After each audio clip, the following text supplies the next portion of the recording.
ಬಿಂದುಸ್ ಕಿಚನ್ಗೆ ತಮ್ಮೆಲ್ಲರಿಗೂ ಸ್ವಾಗತ.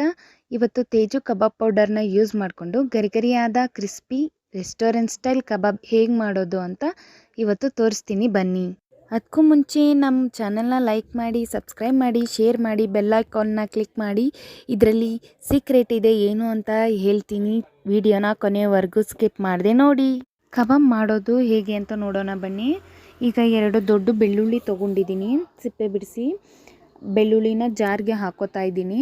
ಹಾಗೆ 3 ಇಂಚು ಶುಂಠಿ ತೊಗೊಂಡಿದ್ದೀನಿ.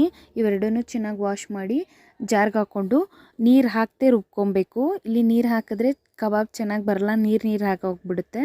ಸೊ ಹಾಗಾಗಿ ನೀರು ಹಾಕದೆ ರುಬ್ಕೊಬೇಕು. ನೆಕ್ಸ್ಟ್ 1 kg ಚಿಕನ್ ತೊಗೊಂಡಿದ್ದೀನಿ, ಚೆನ್ನಾಗಿ ವಾಶ್ ಮಾಡಿ ಇಟ್ಟಿದ್ದೀನಿ. ಅದಕ್ಕೆ ಸ್ವಲ್ಪ ಸಾಲ್ಟ್ ಹಾಕ್ತಾಯಿದ್ದೀನಿ. ಆಗಲೇ ರುಬ್ಬಿಟ್ಟಿರೋ ಶುಂಠಿ ಬೆಳ್ಳುಳ್ಳಿ ಪೇಸ್ಟ್ ನೋಡಿ, ಈ ಥರ ತರ್ತರಿ ಇರುತ್ತೆ. ಇದು ಏನಾಗಲ್ಲ, ಚೆನ್ನಾಗಿರುತ್ತೆ. ಬಟ್ ಫ್ರೆಶ್ಶಾಗಿ ಮಾಡ್ಕೊಂಡಾಗ ಚೆನ್ನಾಗಿರುತ್ತೆ ಟೇಸ್ಟು. ಈಗ ಅದನ್ನು ಹಾಕೋತಾ ಇದ್ದೀನಿ.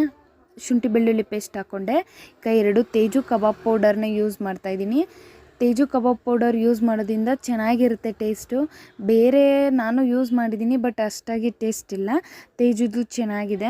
ತೇಜುದು ಫಸ್ಟ್ ನನಗೂ ಮಾಡೋಕ್ಕೆ ಬರ್ತಿರ್ಲಿಲ್ಲ, ಈಗ ಮಾಡೋದು ಕಲ್ತಿದ್ದೀನಿ. ಮೊದಲು ಮುದ್ದೆ ಅಂದರೆ ಬೋಂಡ ಟೈಪ್ ಆಗ್ತಾಯಿತ್ತು.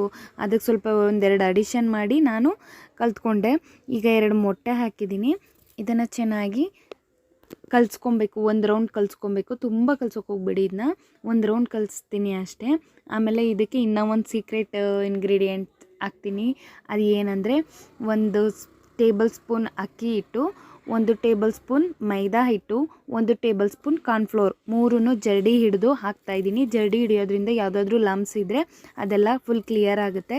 ಲಮ್ಸ್ ಜರಡಿ ಹಿಡಿದೇ ಹಾಕಿದ್ರೆ ನೀವು ಆ ಲಮ್ಸ್ ಎಲ್ಲ ಹಾಗೆ ಕಟ್ಕೊಂಡು ಕೆಲವೊಂದು ಕಡೆ ಕಬಾಬ್ ಸೈಡಲ್ಲೆಲ್ಲ ಹಿಟ್ಟೇ ಬರುತ್ತೆ. ಇದನ್ನು ಕಲಸಿ 1/2 hour ಇಡಬೇಕು. 1/2 hour ನಾನು ಯಾವುದೇ ಫ್ರಿಜ್ಜಲ್ಲಿ ಇಡ್ತಾಯಿಲ್ಲ. 1/2 hour ಇಟ್ಟಮೇಲೆ ಆಮೇಲೆ ಎಣ್ಣೆ ಕಾಯಕ್ಕಿಡಬೇಕು. ಎಣ್ಣೆ ಕಾದ್ಮೇಲೆ ಒಂದೊಂದನ್ನೇ ನೋಡಿ ಹೀಗೆ ಮೆತ್ತಗೆ ಒಂದೊಂದನ್ನೇ ಎಣ್ಣೆಯಲ್ಲಿ ಹಾಕೋತಾ ಬರಬೇಕು. ಗರಿಗರಿಯಾಗಿ ಕ್ರಿಸ್ಪಿಯಾಗಿ ಚೆನ್ನಾಗಿರುತ್ತೆ. ಈ ಮಳೆಗೆ ಒಳ್ಳೆ ಸ್ನ್ಯಾಕ್ಸ್ ಟೈಮಲ್ಲೂ ತಿನ್ಬೋದು ನಾನ್ ವೆಜ್ನ. ಇದನ್ನು ಅನ್ನಕ್ಕೆ, ರಸಮ್ಗೆ, ಮೊಸಪ್ ಸಾರಿಗೆ ಎಕ್ಸ್ಪೆಷಲಿ ಚೆನ್ನಾಗಿರುತ್ತೆ. ನನಗಂತೂ ತುಂಬ ಇಷ್ಟ. ಮೊಸಪ್ ಸಾರು ಮಾಡಿದಾಗೆಲ್ಲ ನಾನು ಮಾಡ್ತಾಯಿರ್ತೀನಿ. ರಸಮ್ ಮಾಡಿದಾಗೆಲ್ಲ ನಮ್ಮ ಮನೇಲೆಲ್ಲ ಕೇಳ್ತಾರೆ ಕಬಾಬ್ ಮಾಡು ಅಂತ. ಆವಾಗ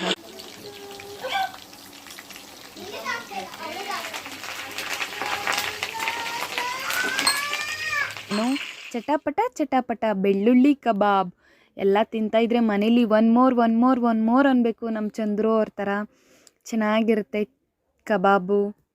ನೋಡಿ ವಾವ್, ಎಷ್ಟು ಕ್ರಿಸ್ಪಿಯಾಗಿ ಬಂದಿದೆ ನೋಡಿ. ನಾನು ಇಲ್ಲಿ ನಿಮಗೆ ತೋರಿಸ್ತಾ ಇದ್ದೀನಿ. ನೋಡಿ ಎಷ್ಟು ಚೆನ್ನಾಗಿ ಕ್ರಿಸ್ಪಿಯಾಗಿ ಬಂದಿದೆ ಅಂತ. ಸಖತ್ತಾಗಿದೆ ಫ್ರೆಂಡ್ಸ್. ಈ ಕಬಾಬ್ನ ಬಿರಿಯಾನಿ ಜೊತೆನೂ ಸರ್ವ್ ಮಾಡ್ಬೋದು. ನಾನೀಗ ಬಿರಿಯಾನಿ ಜೊತೆ ಸರ್ವ್ ಮಾಡಿದ್ದೀನಿ. ನೋಡಿ ಹೇಗಿದೆ, ಚೆನ್ನಾಗಿದೆ ಅಲ್ಲ. ಲೈಕ್ ಮಾಡಿ, ಶೇರ್ ಮಾಡಿ, ಸಬ್ಸ್ಕ್ರೈಬ್ ಮಾಡಿ.